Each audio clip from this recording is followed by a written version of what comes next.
People do not always like to hear the truth, yet people also do not like to be lied to. So what's the best way to communicate to those around you? Once there lived a king who lost his right eye and right leg due to an accident. As such, he was filled with sorrow.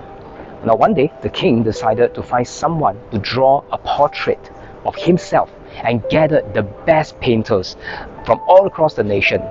Now of course, many of the painters were afraid and confused. How could you draw a picture of the king without his right eye and right leg? At this time, a painter stepped forward and drew a beautiful picture of the king. In fact, the king in the painting possessed a pair of healthy eyes and feet. But to his horror, when the king saw the portrait, he was filled with anger and said, "This is not a painting of me. How dare you deceive me?" And as such, the king punished the painter.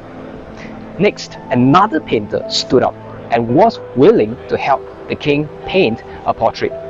Thinking that the king had wanted to see his true self, he then decided to paint the king without his right eye and right leg.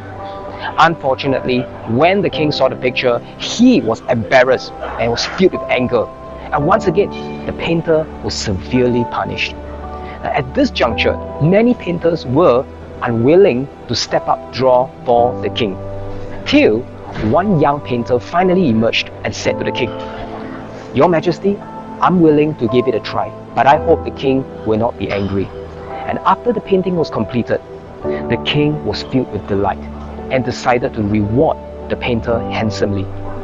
It turned out that the painter had drawn a heroic portrait of the king riding on a horse from the side, aiming the arrow with his right eye closed.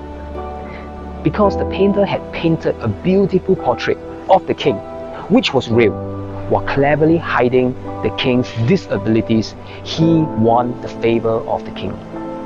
Now, what is the moral of the story? Remember, effective communication isn't always just about being correct and accurate. It is also about framing your message in a diplomatic and tactful manner which is receptive to the receiving party. Whether you are a salesperson communicating to your prospect, or a leader communicating to your subordinate, or even communicating to your spouse at home, remember this golden rule of sales and communication. It is not just what you say, but how you say it that can shape the quality of communication. Give a thumbs up if you agree with the following statement.